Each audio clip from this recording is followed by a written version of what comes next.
Yo, yo, Tony D back. Have a micro review. Wolverine number 6, written by Saladin Ahmed and illustrated by Martin Coccolo. And Coccolo is a fantastic artist. That's why I picked up this series, was just because of the artist. And I'm enjoying the artwork quite a bit more than the writing. But we'll see what happens with the writing. It's a slow cook. I'm going to get you caught up through issues 1 through 5. We'll jump into this bad boy, give you that real quick review. And I don't know, maybe you'll pick it up, maybe you won't, maybe you'll enjoy it. But I enjoy the artwork. I'll buy books just for the artwork, and that's the only reason why I jumped on this. But issues 1 through 5 to get you caught up. Wolverine's out in the woods. He's doing his thing. He runs into a Wendigo. Fights it out with the Wendigo. The Wendigo actually turns out to be a kid named Leonard. He befriends him and he trains him how to tame the hunger with meditation. And he gets into a fight with Department H, is messing around. That was just kind of sprinkled in there. There wasn't much there. He gets into it with Cyber. They have a decent fight.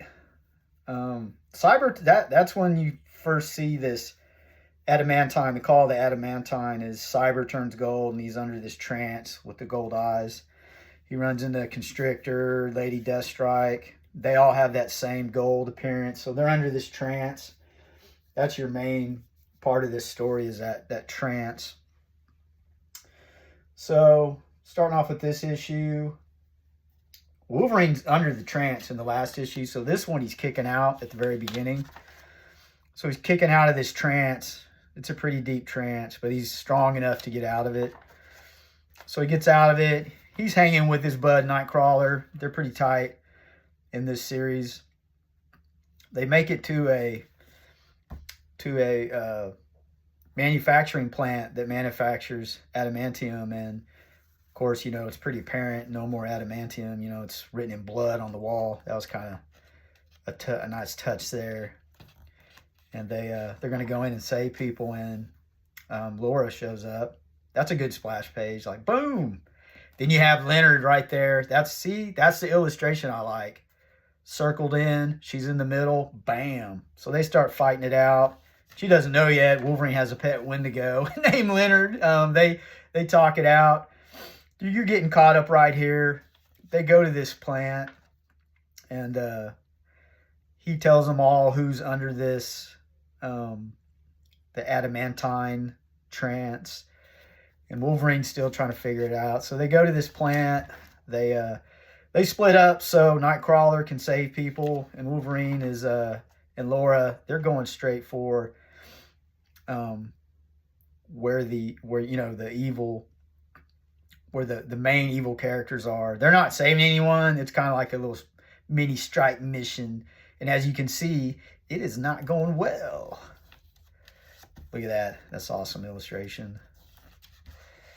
So they run into Donald Pierce. That was a little surprise. So they talk about how his cybernetics are coated with adamantium finish. And so even with a little bit in you, it takes hold of you. You get the trance. And they run into the whole group of them. So they start fighting it out. It's a pretty good little Donnybrook. It's illustrated well. It's just fighting and fighting. There's not much. Wolverine, this is the best 2 pages out of the whole series, but this is the first panel where they crook their necks like that, and it makes them look really, gives it a horror vibe. I really dig that. I think the art in this book is telling more of the story than the writing. So, he hears a voice here, and Wolverine's that voice. This is a good reveal, the setup. This artwork right here is fantastic with how he's moving his head around. Then you get the center shot. You got the teeth. The snick is snick. And you know what that means. He knows something ain't right. So, probably the hook we've been waiting for is here with Romulus. That's a good villain.